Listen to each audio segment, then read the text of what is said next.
12월입니다. 한 해 동안 정말 많은 이슈와 피플이 우리 사회에 있었습니다. 우리 사회는 어느 부분에서는 진보했을 것이고 또 어느 부분에서는 후퇴했겠죠. 그래도 이 부분만큼은 진일보하지 않았을까라는 희망을 좀 가져봅니다. 앞서 제가 오프닝에서도 아동 청소년 5명 가운데 1명이 디지털 성범죄에 노출된 경험이 있다라는 설문조사 말씀드렸는데요. 이 디지털 성범죄 날로 심각해지고 있습니다. 그래서 디지털 성범죄 등 대응 TF팀이 출범했고요. 바로 이분이 이 팀의 선장을 맡았습니다.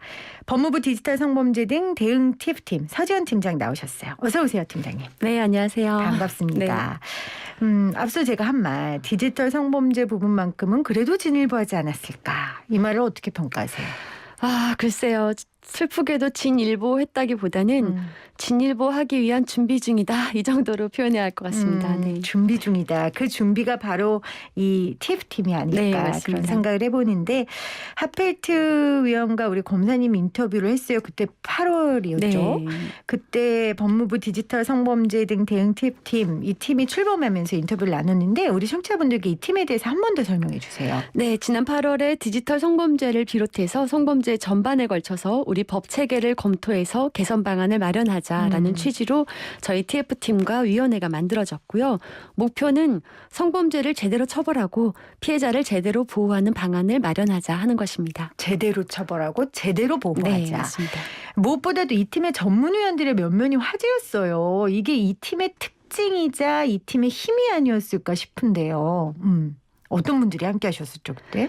네, 저희 이제 변영주 감독님이 위원장을 맡으셨고요. 그다음에 걸그룹 원더걸스 출신인 가수 하펠트님, 그리고 디지털 성범죄 N번방의 존재를 세상에 알렸던 추적단 불꽃과 리셋, 그리고 박경규 한국형사법무정책연구원 연구위원님, 그리고 대한변호사협회 위원이신 오지원 변호사님, 네. 또 공익인권법재단의 변호사님 박예한 변호사님 이렇고요. 또 인터폴의 협력 보안업체인 이지원 부대표님, 네. 또 박정은 오마이뉴스 기자님, 또 이한 활동가님 등이 참여했었습니다. 와, 이분들 섭외를 우리 팀장님께서. 네. 제가 하펠트님의 경우는 그 DM으로 섭외를 해가지고요. DM으로 네. 직접. 그래서 하펠트님이 왜 서지원 검사님이 날 찾지 하면서 네, 굉장히 놀라셨었다고. 그런데 또 바로 하시겠다고 응답을 네, 해주셨다는 맞습니다. 얘기를 해주시기도 하셨는데 평균 연령이 30대예요. 굉장히 젊어요. 네, 맞습니다. 디지털 성범죄 피해자의 98.6%가 거의 대부분이죠. 10대, 20대, 30대 이미 확인돼서요. 네. 또 다양한 분야의 이런 목소리를 반영하기 위해서 구상했었습니다. 네. 8월에 출범하셨고 출범 이후에 많은 활동을 하셨어요. 근데 사실 언론이 이 늘 화려한 시장만 집중하고 정작 어떤 활동을 위원회들이 하는지 관심을 기울이지 않아요. 그래서 오늘 좀 AS 인터뷰 성격으로 네. AS 인터뷰 겸 잘하고 계시나 좀 확인을 좀 해볼 겸 모셨어요. 10월 6일에 첫 권고안을 내셨는데 이 권고안 첫 번째 권고안이 피해자 지원에 관한 법이었어요. 전 이게 굉장히 의미가 있다고 생각을 해요. 어떤 의미가 있을까요? 첫 번째 권고안이 피해자 관련 내용이었다는 게. 사실은 제가 이제 2018년에 미투를 하고 피해자 지로 있으면서 어떤 피해자 지원도 받은 게 없어요. 어떤 지원이나 어떤 보호도 받은 것이 없고 제가 2차 가해자들 비롯해서 소송을 하고 있는 거를 전부 제 혼자서 부담으로 하고 있는데 수천만 원 정도 비용을 부담하고 있는데요. 저야 그래도 빚이라도 내서 할 수 있지만 정말 그럴 수도 없는 피해자들은 어떻게 하라는 것인가라는 답답하고 절박한 마음으로 사실 첫 번째 권고가 피해자 지원에 관한 거고요. 잠깐 말씀드릴까요? 네네. 어떤 내용인지 좀 자세히 말씀 좀 해주세요. 지금 이제 성범죄 피해자 지원은 법무부, 경찰, 여가부 크게 이렇게 세 부처가 하고 있는데요. 네. 완전히 별개로 하고 있어요. 그래서 정보 교환이나 연계가 전혀 되고 있지 않은 거죠. 그래서 또 각 부처 내에서도 원스톱이 아니에요. 그래서 각 부처도 피해자가 여러 가지 지원을 받기 위해서는 각각의 부서에 개별적으로 연락을 하도록 되어 있더라고요. 그래서 저희는 각 부처에 일단 원스톱을 만들어라. 그리고 그 세 개 부처가 협의체를 만들어서 피해자가 한 번의 신청과 안내로 모든 가능한 지원을 받을 수 있도록 만들자 이런 권고를 한 거예요. 그런데 이 얘기 들으신 분들이 다 깜짝 놀랐어요. 아니 아직 그렇게 안 되고 있었다는 거예요? 당연히 그래야 되는 거 아니에요? 라고 얘기를 하시죠. 그러니까 그 얘기는 피해자가 여기 가서 또 서술해야 되고 저기 가서 그렇죠. 또 얘기해야 되고 그게 계속해서 그렇죠. 얼마나 괴로울 그러니까 뭐 한 텐데. 10개의 지원을 받으려면 10번의 전화를 해야 되는 상황이어서 네. 그래서 원스톱으로 만들고 피해자가 한 번만 신청을 하면 네. 관련 진술을 바탕으로 연계해서. 여러 곳에서 연계해서 네, 지원받을 수 있도록 네, 네. 그렇게 권고를 하셨어요. 네. 근데 디지털 성범죄 피해자를 위한 지원책에서 가장 중요한 건 하나가 이 디지털 그 관련 영상이나 내용물에 대한 삭제 아니겠어요? 네, 이 맞습니다. 부분은 어떻게 지원됩니까? 아, 지금 너무 복잡해서 제가 이걸 다 설명드려야 되나 조금 네, 고민이 간단하게. 되는데 네. 지금 현 삭제 체계는 방송통신심의위원회 방심이라는 곳이 중심이에요. 그래서 네, 피해자나 지원 기관이 방심위에 삭제 요청을 하면 방심위에서 심의를 통해 가지고 삭제 결정을 해서 네. 이제 인터넷 사업자한테 삭제해라 이렇게 하거나 아니면 해외 사업자인 경우는 접속 차단 조치를 해요. 그리고 또 피해자나 이런 지원 기관들은 인터넷 사업자한테 직접 삭제 요청을 할 수도 있어요. 네. 그런데 경찰은 방심위에 요청을 하는 방법만 있고요. 법적으로 직접 사업자한테 요청하는 것이 규정이 되어 있지 않아요.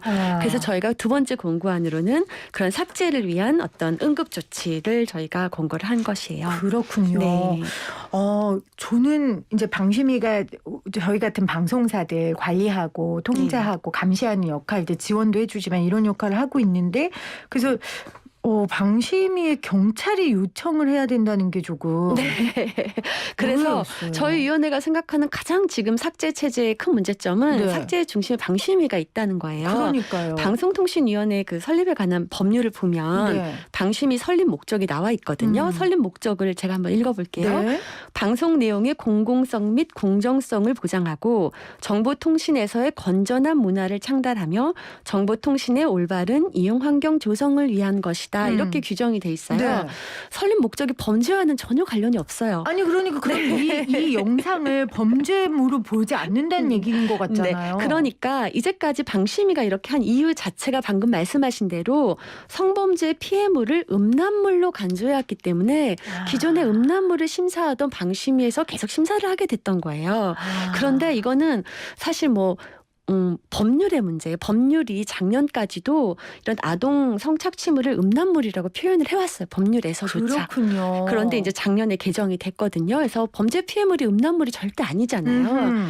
그리고 이제 이 법률상 방금 말씀드린 대로 경찰이 방심위를 통해서만 삭제 요청을 할 수 있고 직접 인터넷 사업자한테 삭제 요청을 못 한다는 건 너무나 잘못돼 있죠. 그렇네요. 그래서 저희가 응급조치로 네. 인터넷 사업자한테 경찰이 좀 직접 삭제 요청을 해서 신속하게 삭제를 해라라고 제안을 했던 거예요. 그게 두 번째 권고예요. 네, 그게 두 번째 공고예요.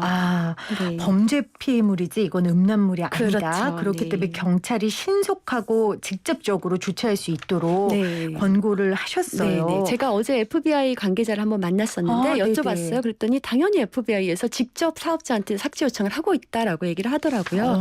예, 범죄 전문가인 경찰이 직접 요청을 해야 한다고 생각합니다. 네, 알겠습니다. 자, 이렇게 빨리 신속하게 정확하게 삭제가 되면 이로 인해 우리가 얻을 수 있는 효과는 어떤 게 있을까요? 네. 최대한 빨리 영상물이 삭제된다라는 게 정말 가장 큰 그렇죠. 효과죠. 사실 이 디지털 성범죄 피해자들이 바라는 것은 최대한 빨리, 최대한 영구히 영상물이 삭제되는 것이죠. 피해자들은 죽을 때까지 아니 죽은 후까지도 자신의 영상물이 인터넷상에 떠도는 고통을 겪고 있지 않습니까? 그 어떤 지원을 해도 사실은 영상물이 삭제가 되지 않으면 네. 소용이 없기 때문에 영상물 삭제에 가장 큰 중점을 맞췄습니다. 그 삭제가 피해자 회복의 시작이 될 것 네, 같아요. 맞습니다. 그래서 이건 너무너무 중요한 일입니다. 지금 보이는 라디오 창에서도 많은 분들 함께하고 계신데 유튜브 보이는 라디오요. 근데 보이는 라디오 창에 어떤 분이 디지털 성범죄는 남자만 처벌하죠? 하셨는데. 예, 말이 안 물론 되죠. 이제 성범죄 피해자의 여성이 더 많은 것은 사실이지만은 남자든 여자든 가해자도 될 수 있고 그럼요. 피해자도 될 수 있습니다. 그럼요. 네. 어떤 범죄도 남자만 처벌하는 건 없습니다. 맞습니다. 네. 하지만 디지털 성범죄 피해자의 거의 대다수죠. 그렇죠. 90% 90% 이상이 여성이라는 거 그거는 확실한 사실입니다. 자, 오늘 디지털 성범죄 성범죄 등 대응 TF. 네. 등을 꼭 넣어야 된다고 등이 하셨어요. 중요합니다. 네. 왜요? 디지털 성범죄 TF라고 하면 디지털 범죄만 하는 것 같은데 저희는 등이라고 해서 성범죄 전반에 걸친 것을 검토하고 있기 때문입니다. 네. 디지털 성범죄 등 대응 TF팀의 우리 서지현 팀장과 함께 지금 권고안 어떤 내용들이 있는지 보고 있습니다. 자, 마지막 3차 권고안, 지금 3차 권고안까지 나왔죠. 네, 맞습니다. 이 권고안은 제가 좀 가장 공부해야 하는 부분이더라고요. 성희롱, 성폭력, 간행물 제작 가이드라인 마련 권고예요.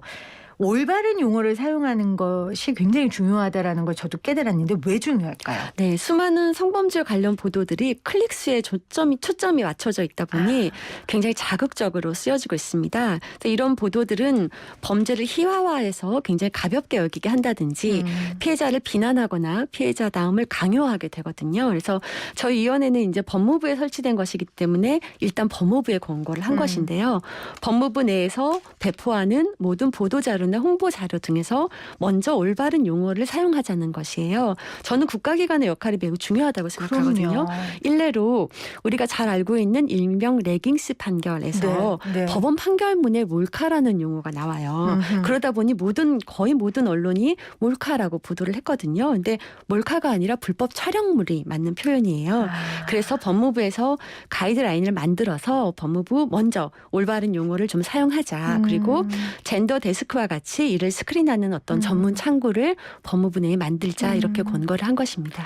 사실 인터넷 보다 보면 막 몰카 공개 뭐 이런 식으로 굉장히 선정적으로 네. 이 몰카라는 용어가 쓰여요. 그러니까 음란물을 소개하는데 홍보하는데 굉장히 많이 쓰이는 그러니까 음란물이 단어인데 아니라 성착취물. 근데 이 음란물이 아닌 성착취물이라는 그렇죠. 거죠. 네, 맞습니다. 그래서 이 몰카라는 단어를 불법 촬영물이라고 그렇죠. 맞게 표현을 해야 이 문제를 정확하게 인식할 수 있다라는 것을 우리 전문가 분들께서 네. 지적을 하신 거예요.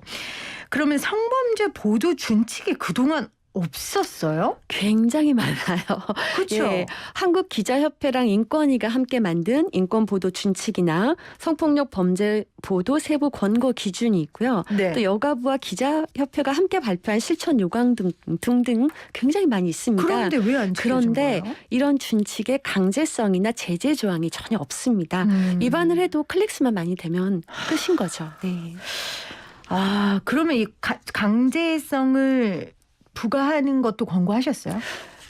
당장은 이제 강제성을 부과하기는 어렵고요. 저희 위원회의 네. 어떤 그런 체계에서는 근데 저희가 이제 된다. 방통이랑 방심이랑 좀 협력을 해서 네. 공동 토론회 같은 거를 열어서 최대한 강제할 수 있는 방법을 찾아보려고 하는 중입니다. 사실 저희가 자살 보도 준칙 같은 네, 거 맞습니다. 잘 안 지켜졌었거든요. 네. 그러니까 저도 몇 년 아주 오래된 건 아니지만 이제 최진실 씨 그 사망 이후로 이 보도 지침이 굉장히 중요하고 이제는 지켜야 된다라는 것들이 언론인들 사이에서 많이 퍼졌고 지금은 그래도 꽤 잘 지켜지고 있어요. 네. 근데 이게 뭐 외양간 읽고 고칠 수는 없는 거잖아요. 그래서 지금부터라도 맞습니다. 네. 이 성범죄 보도 준칙이 잘 지켜졌으면 하는 바람입니다. 그러면 우리 팀장님께서 우리가 자주 쓰는 잘못된 용어를 이 시간에 좀 몇 개 바로 잡아주시면 좋을 것 같아요. 네, 방금 말씀드린 것처럼 몰카는 불법 촬영, 그리고 야동이나 음란물은 피해자가 있는 경우는 성착취물이라고 하는 게 맞고요. 리벤지 포르노 같은 것은 불법 유포물이죠. 뭐 리벤지 포르노라고 하면 마치 피해자한테 뭔가 잘못이 있어서 복수하는 것처럼 이런 이미지를 주기 때문에 네. 매우 부적절한 용어고요. 몹쓸짓 이것은 성범죄라고 표현하는 게 맞죠. 정확하게 네, 맞습니다. 성범죄로. 네. 알겠습니다. 지금 8월에 시작해서 지금까지 정말 중요한 내용들을 담은 권고안 3개를 내셨는데 앞으로 몇 개 남았습니까? 아직 한 30여 개 더 남아 있어가지고요. 네, 이제 네. 시작에 불과합니다. 사실 이제 현행 지원법에 어떤 문제가 있나 이런 걸 살펴보면요. 지금의 형법은 예전에 자백을 받기 위해서 고문하고 인권을 유린하던 그런 과거에 대한 반성의 조치로 만들어진 게 기본 이념이에요. 아하. 그래서 그래서 형법이나 형사소송법 내용이 어떻게 하면 피해자들의 인권을 보호할까, 어떻게 하면 무고한 사람을 처벌하지 않을까라는 것에 중점이 맞춰져 있었어요. 너무 당연하고 너무나 필요한 것이었죠. 그런데 당시는 피해자 보호에 초점을 맞추지는 못했던 법률들이에요. 그래서 저는 이제 조금 더 피해자에게 수사나 재판 절차의 참여권을 보장하고 피해자 권리를 어떻게 하면 두텁게 보호할까, 이런 조치가 이제 필요하다고 생각하고요. 그런 것들을 저희가 이제 더 연구를 하고 더 또 권고를 할 생각입니다. 많이 기대해 주셔도 좋을 것 같습니다. 그렇네요. 네. 사실 검사님은 직접 이제 나쁜 놈들, 네, 범죄자들, 근데 이 나쁜 놈이라고 해야지 화가 나요. 그 사람들 잡아다가 신문하고 그런 역할을 하시다가 지금은 이제 여러 과정들을 거쳐서 범죄를 막는 이런 제도를 마련하기 위한 초석을 닦는 일을 하세요. 좀 의미가 남다르실 것 같아요. 사실은 제가 이제 2018년에 미투를 한 후에 가장 힘들었던 것은 너무 변하지 않는다는 것이었어요. 이토록 많은 피해자들이 자신의 모든 것을 걸고 외치는데도 어떻게 이렇게 변하지 않을까 하는 것이 가장 절망스러웠죠. 그렇죠. 그런데 변하려면 먼저 법과 제도를 만들어줘야 되는 것이거든요. 네. 그런데 국가기관에서 성범죄나 디지털 성범죄에 대해서 도대체 어떻게 법과 제도를 만들지 제대로 알지 못하고, 그렇다고 제대로 된 연구도 하지 않는 것이 사실 굉장히 답답하고 화가 나는 부분이었어요. 그랬군요. 네. 그러다가 어쨌든 제가 이 자리에 오게 됐고, 그래서 여러분들과 함께 고민하고 연구할 수 있는 기회가 생긴 것이라서요. 다시 함께 바꿔나갈 수 있겠다라는 희망을 좀 갖게 된 것이고요. 열심히 활동을 해서 제대로 된 성범죄 대책, 디지털 성범죄 대책을 만들어서 앞으로 이렇게 하면 된다라고 제시해주는 어떤 등대 같은 역할을 해보고 싶습니다. 근데 사실 저희 TF가 팀원 3명의 민간위원들로 구성된 너무 작은 팀이고요. 저희가 권고안을 내는 외에는 다른 것을 할 수 있는 권한이 전혀 없어요. 그래서 저희 권고안들이 잘 실현될 수 있도록 여러분들께서 함께 많은 관심과 그렇네요. 지지를 보내주시기를 부탁드리고 싶습니다. 이 권고안이 힘을 가지려면 많은 사람들이 이거 너무 필요했던 내용이었어. 맞습니다. 아니 이런 게 아직도 안 됐었단 말이야. 이렇게 반응해 주셔야 돼요. 네. 그래야 이 권고안을 받아서 이걸 의무화시키고 정책화시키지 않겠습니까? 그러니까 맞습니다. 여러분들 단 팀원 3명의 민간인들로 구성된 작은 팀이라고 우리 팀장님께서 소개해 주셨는데 이 팀에 우리가 팀원이 돼야 될 것 같아요. 맞습니다. 모두 한 팀이 되어주셨으면 맞아요. 합니다. 네. 그래야 아까 검사님이 얘기한 것처럼 우리는 디지털 성범죄 남녀노소 상관없이 맞습니다. 피해자 혹은 가해자가 될 수 있으니까요. 가해자가 되지 않기 위해 이런 것들을 잘 보고 또 피해자가 되지 않기 위해 또 역시 이 권고안들이 잘 실현되는 사회를 만들기 위해 함께 힘을 좀 내주셨으면 좋겠습니다. 등대 같은 역할을 하겠다고 하셨는데 하고 싶죠. 네, 지금 우리 1311님도 항상 시대 흐름과 다르게 법은 늦게 따라가는 것 같아 답답합니다. 서지영 검사님 힘내주세요. 감사합니다 하셨어요. 근데 네, 정말 이런 일을 하시게 될 거라고는 생각도 못 하셨잖아요. 그렇죠. 검사님. 네. 운명이 어떻게 보면 여기까지 있었는데 그래도 그 짐을 기꺼이 지고 가시는 건가요? 져야 되겠죠. 네. 그렇죠. 그러기 위해서 많은 분들이 좀 함께해 주셨으면 좋겠고 지금 문자로 4075님께서 혹시 여기 노출됐을 때는 그러니까 디지털 성범죄에 본인이 이제 피해자가 됐을 때는 어디로 연락을 처음에 해야 되냐고. 여러 가지 신고 전화 번호가 있는데요. 네. 제가 여기서 소개해드리기는 조금 지금 준비가 안 돼 있어서 피디님께서 나중에 자세히 설명을 해주셨으면 좋겠습니다. 그러니까 지금 권고안이니까 아직 원스텝이 된 게 아니군요. 네, 맞습니다. 네, 권고에 불과해서요. 그러다 보니까 네. 아까 법무부에서도 할 수 있고 여가부에서도 할 수 있고 경찰에서도 할 수 있고 그러네요. 지금 아직 원스텝이 당장은 되지 이제 않아서. 112 경찰 신고라든지 1366 여성의 전화라든지 이런 곳에 신고를 하셔야 되겠죠. 네, 알겠습니다. 특히 우리 그러니까 아동 청소년들 같은 경우에 이 디지털 성범죄의 피해자가 됐을 때에는 그 충격과 그렇죠. 영향이 훨씬 더 크잖아요. 그럼 그런 피해자들은 또 거기에 맞게 절차들이 다 펼쳐지겠죠. 그렇죠. 아동이나 우리 청소년들 같은 경우에는. 알겠습니다. 오늘 정말로 꼭 우리 사회에 필요한 팀입니다. 법무부 디지털 성범죄 대응 대응 등 아니에요. 성범죄 등 등. 대응 TF팀 우리 서지원 팀장과 함께 이슈가 만난 피플 함께 했습니다. 검사님 고맙습니다. 네, 감사합니다.